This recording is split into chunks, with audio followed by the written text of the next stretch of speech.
welcome to Good Game, the show for gamers by gamers. I'm Barjo. And I'm Hex. Very happy to be back in our regular time slot this week, although I do miss the tracky pants. Me too, Hex, but it certainly hasn't altered our late night schedule as we've been playing Guild Wars 2 over the last couple of weeks all the time. All the time. And that's coming up later in the show.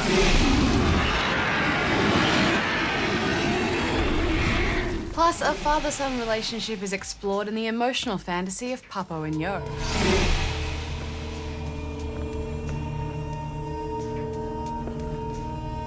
And we skate and slide our way around just give me a sec. Nil-Umbra. Nil-Umbra. Nil-Umbra. But first, can you guess the game for this week?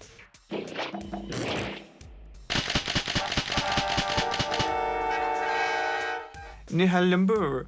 It's a stupid name for a I'm just game. gonna read the news. It's a stupid name. Good game. Valve Software has posted listings for an industrial designer and electronics engineer confirming that the company intends to create some kind of gaming hardware. One listing states that while Valve is traditionally a software company, they are frustrated by a current lack of innovation, adding that opportunities to create compelling user experiences are being overlooked. Production on a Metal Gear Solid film has been confirmed by Hideo Kojima at the recent event commemorating Metal Gear's 25th anniversary. The film will be produced by Avi Arad, the man responsible for producing most of the Marvel film adaptations, and was also signed on to produce adaptations of Infamous, Uncharted, and Mass Effect. Kojima also unveiled a prologue to Metal Gear Solid 5 called Metal Gear Solid Ground Zeroes, showcasing the impressive new Fox engine running on current generation consoles. Actor Michael Clarke Duncan, best known for his role in the film The Green Mile, has passed away at the age of 54. As well as a Hollywood actor, Duncan was a prolific voice actor for games, providing character dialogue for God of War 2, SOCOM 2, Saints Row, and many others. Now, this meeting is over. Good game. Well, we seem to be drowning in indie platformers at the moment, but Nil-Umbra really distinguishes itself in a crowded genre. The first thing I noticed about it was its striking art style. While there are influences of Braid and Limbo here, I don't think I've ever seen anything quite like its brush-stroked artistry. You play as a little inky blob who's escaped from the void into a new world. The first thing this little guy finds is a scarecrow, so that's the shape it adopts. And as you get to grips with the game, you're mercilessly mocked and belittled by some unseen presence. Most tutorials in games are condescendingly simple, so I appreciated this one's tough love. Yeah, it fires you up to succeed in spite of its taunts, doesn't it? And it kind of reminded me a little bit of Portal's GLaDOS, which is always a good thing. And the controls are really tight for a smartphone game as well, above average. But this game isn't really about platforming, it's about painting surfaces to solve challenges. Lay down some ice to speed you up for long jumps, or some mud to give you grip wherever you want. How did you find the painting mechanic, Hex? I thought it was really clever, and best of all, it plays to the strengths of a touchscreen. I mean, the same painting mechanic would be quite fiddly if you were using a controller, for example. And the puzzles have a nice difficulty curve. Solving them is satisfying, especially the later levels where you're painting electric circuits to power machines. I like that if you get stuck, it only takes a failed attempt to hint at where you need to paint next. I like that kind of dynamic hint system. Yeah, just offering you a little bit of help when you're really struggling is a great mechanic, and one I wish we saw more in games. I have to say though, I really didn't like the enemies in Nil-Umbra. They just felt poorly designed. Some are like skeletal versions of regular animals, others have got lasers, and then there were these weird plant things. I guess it just felt a bit inconsistent. What about Darth Vader Plant? It was awesome. I will not have you say a bad word about Darth Vader Plant. Plus, enemies keep you on your toes, and I like that sense of urgency. What I like most about this game is that it has that moment where you first pick it up, you go, whoa, it's really instantly affecting. It doesn't feel like a console game crammed onto a smartphone. I feel like it's designed for its platform. Yeah, I mean, a mouse or a controller is essential for fast-paced and specific action, but for strategic and turn-based games like this, I think, you know, it really thrives in a smartphone or a tablet.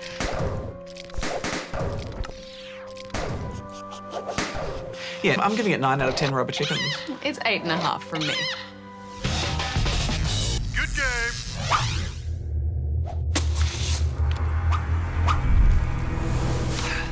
We fought many battles on the iconic Halo rings over the last decade, but nowhere have we fired more bullets and shed more blood than the aptly named Blood Gulch. Ah, my ride's here.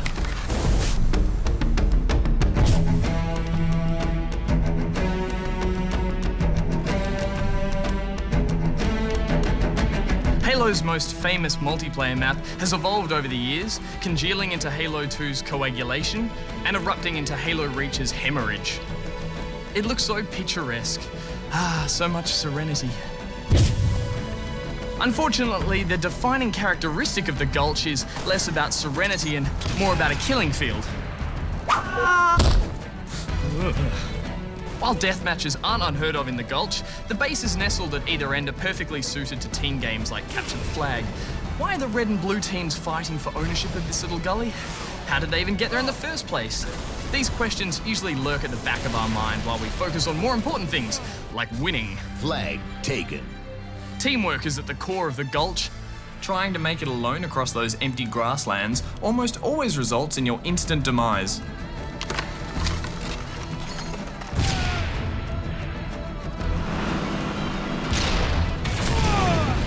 Vehicles and backup are your must-have travel buddies here. The only way you'll have a good shot at capturing the flag and getting it all the way back on foot is if you have a teammate providing cover fire from high ground. This way you can keep a low profile and make use of the Gulch's shady edges and caves. The best way to experience the Gulch has always been behind the wheel, taking in the sights, feeling the wind in your hair, or your helmet. Ah yes, and there are the rockets. With the right teamwork though, you can own the Gulch with vehicles. There's the old hiding up the back in a tank trick, the popular ghost lawnmower. However, the ultimate Gulch moment has to be when all of your teamwork clicks together. Two of your buddies pin the enemy down in a circling warthog, while you nab the flag, jump in and ride off to victory. Ah, there's just so many great memories here.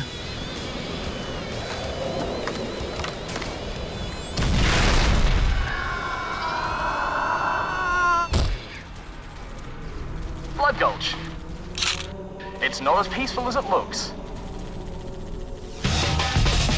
Good game. Thanks, Goose. Papo Yo is an adventure platformer brought to us by new indie devs Minority, spawned from the mind and memory of creative director Vander Caballero. As soon as you boot up the game, you're faced with this dedication.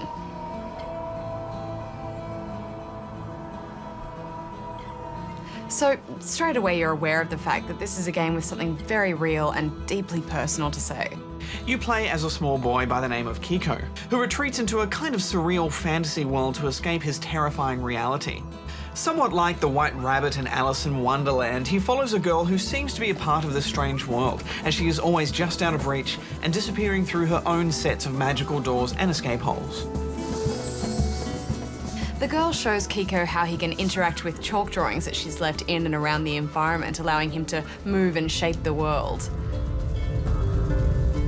The surroundings draw influence from some of the shanty towns you'd see in some of the poorer parts of Brazil, and there's a spoken language between the two of them which sounds South American, but from what I understand it is a made-up amalgamation of a bunch of different dialects.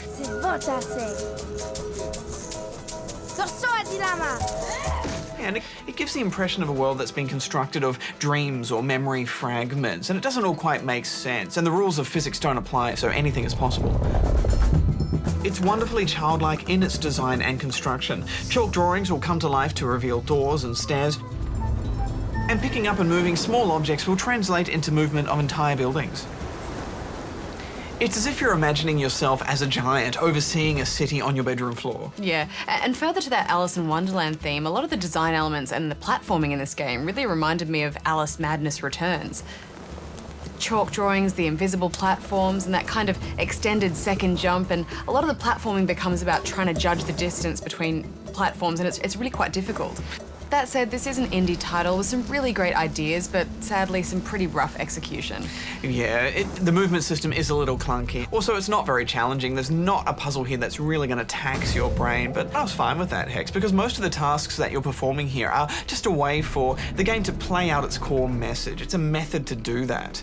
Yeah, I mean, when you think about games like Journey, which a lot of people have likened this experience to, that wasn't a difficult game either. It's about getting you to participate in an experience that makes you feel something. something, and that's what this does. Now, not far into the game, you meet Monster. He's a large, oafish-looking thing who is harmless enough and mostly likes to sleep and eat coconuts. You can use him to your advantage by bouncing off his belly while he sleeps to reach higher platforms and tempt him to other locations with coconuts so he can bounce off his belly again. But there's something Monster loves even more than coconuts, and that's frogs. The problem is, when Monster eats a frog, he descends into an uncontrollable rage, bursts into flames, and sets out to hurt you as much as he can. The first time you experience this, it's really terrifying. This creature that you first meet as a big friendly giant so suddenly transforms, picks you up, thrashes you about, and then hurls you across the floor. Yeah, seeing that child's body ragdoll across the room is just awful, especially because in the back of your mind, the whole time you have this parallel of the relationship between Kiko and the monster and the very real relationship of the boy and his father. Yeah, it's not in any way subtle. And this parallel continues to be made even clearer throughout the game, when you enter pockets of reality and his father's dual persona becomes more and more apparent. The frogs serve as an upsetting metaphor for substance abuse, and it's this constant marriage of innocent, harmless things in Kiko's dream world used to represent something much darker in the real world that's so affecting. Kiko is given a glimmer of hope, however. The mysterious girl tells him that Monster's rage can be cured, but he must journey to a temple to seek out a shaman to find out what that cure is and lead the monster there. To help Kiko along his way, he's joined by his trusted companion, Lula, a talking toy robot which serves as a little jetpack to help him across wider platforms and also hard-to-hit switches. And for a time, this does make the action more interesting, but not any more challenging. And even though I am completely happy that this is a game with a message and that's its primary focus, I still think they have missed an opportunity a little bit. Yeah, I mean, it's like it's halfway there. Each puzzle begins as a really great idea that's just never quite explored or taken far enough. And it's not like having that added challenge wouldn't just add to the experience of living out Kiko's journey. I also encountered a few bugs here and there, mostly involving Monster, but they were easily fixed by restarting the area. But some of the more strange and surreal ideas were so unique that I feel like it redeemed itself a little. I mean, there are levels of this game that just feel like an Escher painting where gravity gets turned around. And there are also these stunning art pieces just placed around each level that I kept stopping to look at. And, you know, at no point was I too bored or did I feel compelled to put it down. I don't feel like it reached that state of harmony where the gameplay perfectly complements the story. It felt like a series of minor chores you had to complete. I like the fact that Monster is almost a part of you. He hinders your progress, but you have to take him with you on your journey. Exactly, you're forever shackled to this creature, and as the little girl explains, it's in the monster's nature to be violent. It's his burden. Your only hope is that the anger can somehow be released from him, and as a gamer, that's a worthy goal to work towards.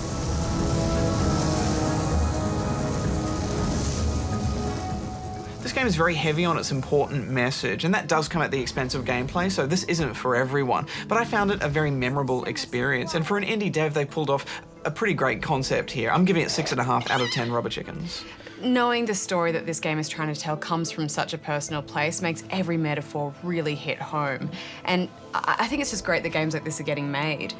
The game does have its issues, but it's also got some really wonderful ideas. And when it comes down to it, it's an experience that I think is worth having. So I'm giving it 7.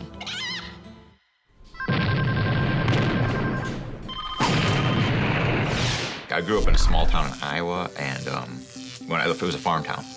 And I remember when that arcade came there, and it was my sister's 5 years older than me, but it was also the first place in our town where you could go to see MTV. It was on the big screen, so my sister went because she was a young teenager, and that's where friends were because they were all watching MTV. So it was the one place me and my sister would hang out together because I was playing the video games all the time, and she was at the arcade.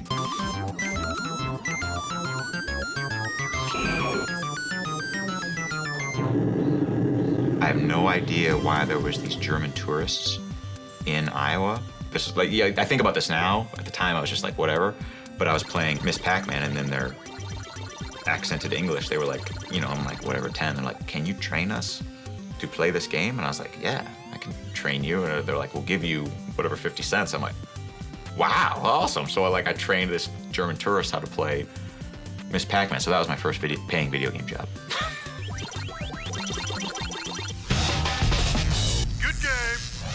Hex, I don't say this lightly, but I think for the first time after 8 years of World of Warcraft dominating the MMO fantasy genre, it finally has an actual serious competitor with Guild Wars 2.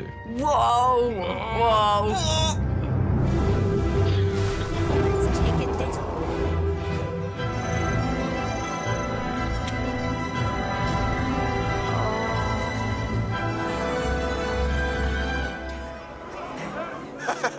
Guild Wars 2 has no subscription fees. It's a one-off purchase with optional cosmetic and boosting microtransactions, which are far from essential.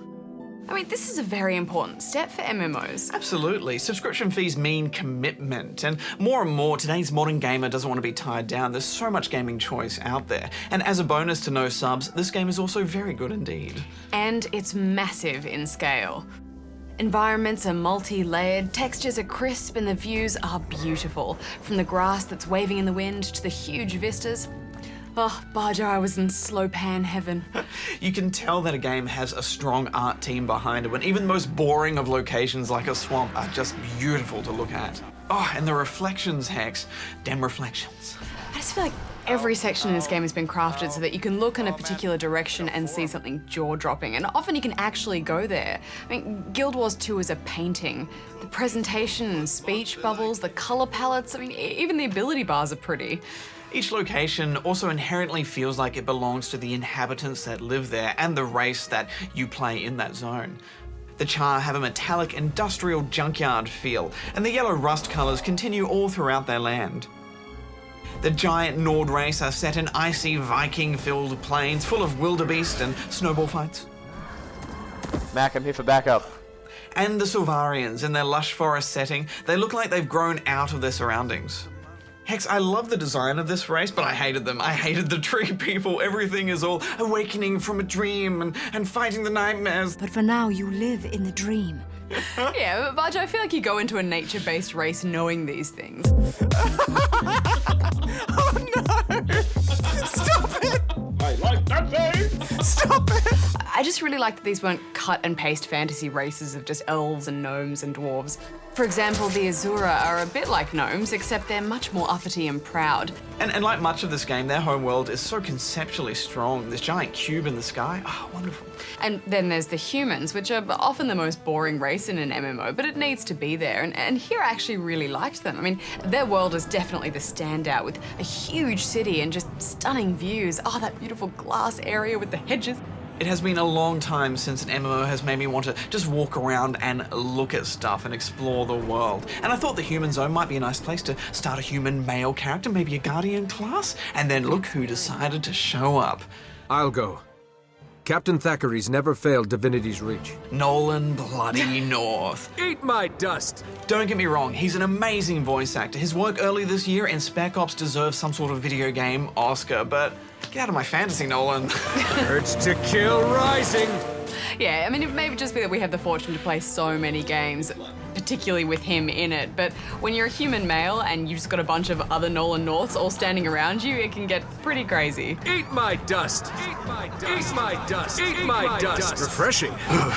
Back to the world itself, there is so much variety here. You wander around exploring a forest and then maybe find some sort of nuclear reactor which has a giant world boss in it, a flame elemental that might take 30 people to kill, only then to notice a small cave and stumble into an underground Rat King village. This is fine level design, masterful work, when all of these zones feel unique, even in a small space, and they all connect together to make this world feel so cohesive with tunnels and, it's just wonderful. Yeah, plus they've managed to make underwater combat fun. Yeah, every time I saw a lake or a body of water, I just wanted to get in there and see what was underneath, and I'd always find something interesting, like this pipe organ. I want to play. The world design is really complemented with quite complex animations in a genre that's always struggled with balancing that kind of complexity with resource management. When you see a variety of enemies and classes all fighting in a massive battle, it's such a show. Even the small things, like the way your character's legs are positioned on an uneven surface, it's just those little details. Yeah, it's such an achievement that they've managed to get all of this run at a reasonable frame rate, although it does slow down a little bit in the PvP zones, and I look forward to driver optimization.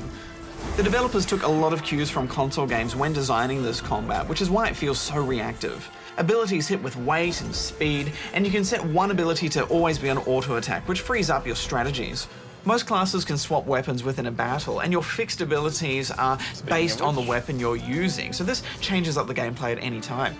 I played a warrior mainly because I just love the hits of that two-handed hammer.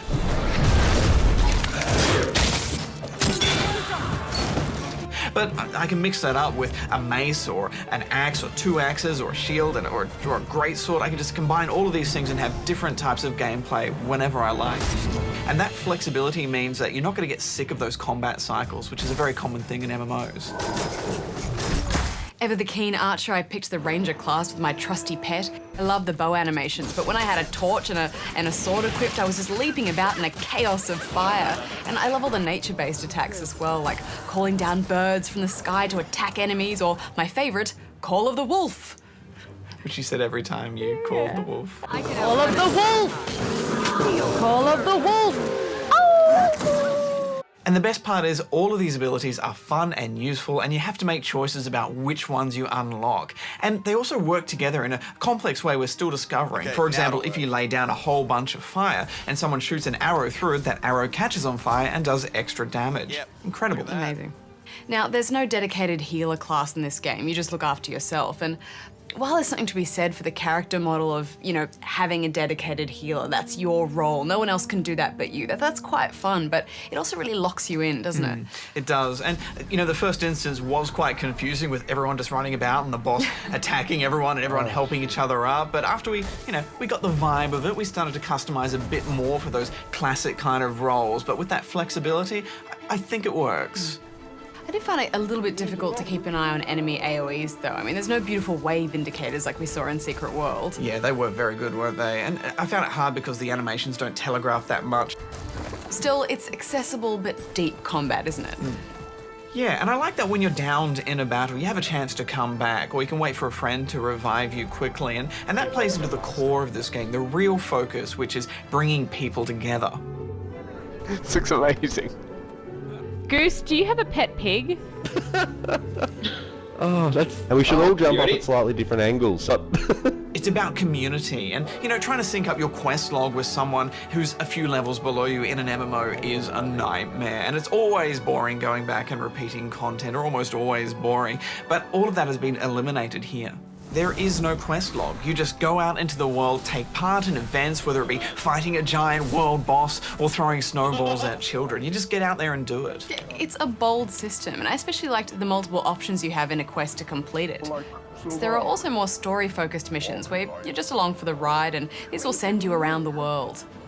But you're not forced to stay in your current zone. If you have a friend in, say, the human zone, you can quest with them and still get rewards. And this is the thing which is the defining feature of this MMO that I think will shake up the landscape. Your level is lowered when you're in this area, so that might sound annoying. It's like you work for those levels and suddenly they're gone, but that means that you're not just one-shotting everything. So you and your friend feel like you're doing something together, and the rewards you get out of it are worth it. The XP is good, and also you get high-level gear. So this means if I'm level 30 in a level 10 zone, I'm still going to get the odd bit of level 30 gear. Amazing. Yeah, you kind of love it and hate it, that level scaling, don't you? Because while it does promote group play, there is that sense of achievement that you used to get when you've completed an area and you go back to it and you're like, oh, I used to be small and puny in this area and now I can one-shot everything. And now it's kind of like going backwards. Yeah, but you're still slightly tougher than the area. And at first I was really apprehensive about it, but now I've just let it go.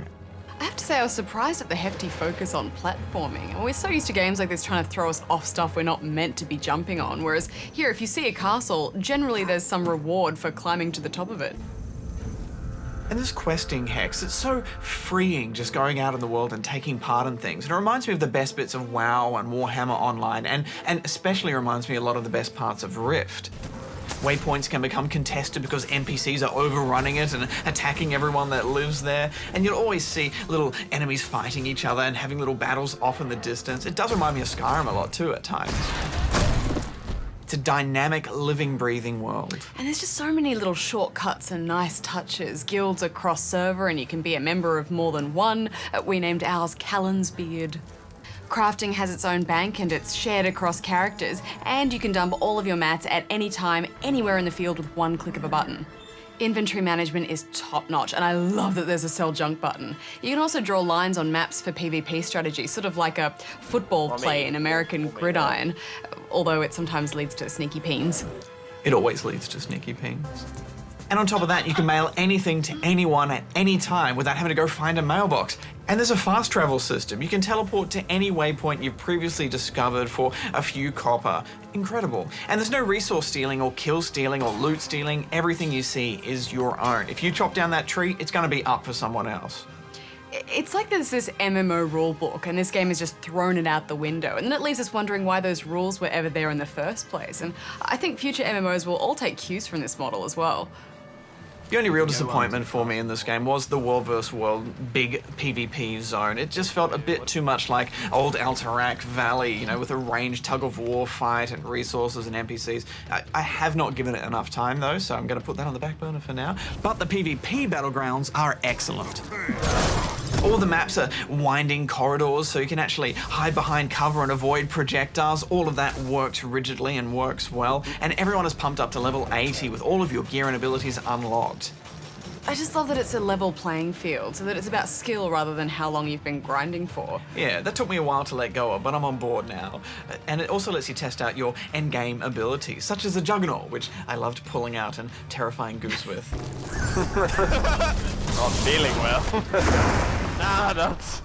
We've hardly even touched on the unique classes, like the Engineer that uses turrets and flamethrowers, the Guardian, who's a bit like a magical warrior or paladin, the Mesmer, who uses clones and familiars to fight.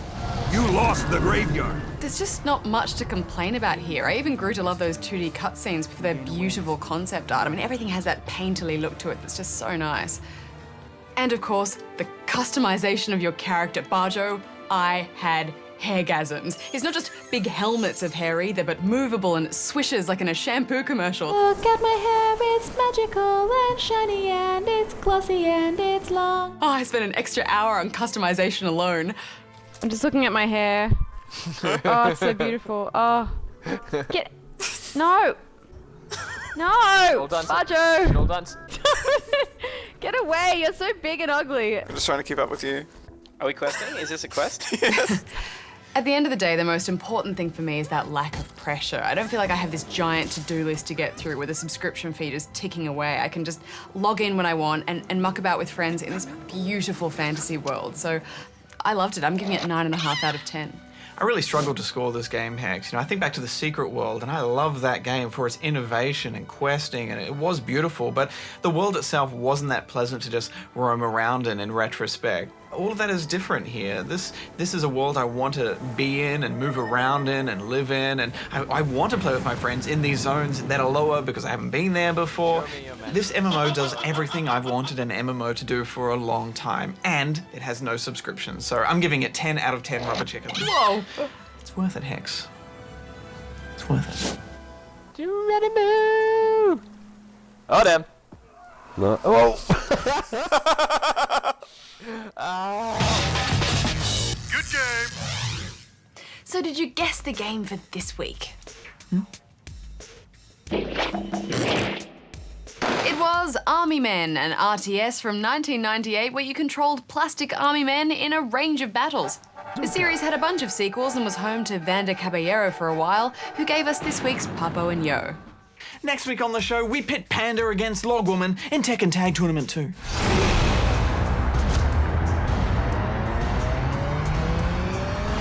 Plus, we get our skag on in Borderlands 2. Skag! Thanks for live tweeting with us, tweeters, and don't forget, for the younger gamers in your life, Good Game Spawn Point is over on ABC3 this weekend. Yes, and before we go, a big thank you to all the Nolan Norths who rocked up for the Nolan North party. Until next week, gamers, Papo out. Hex out. I have nightmares about that Nolan North party. Yeah.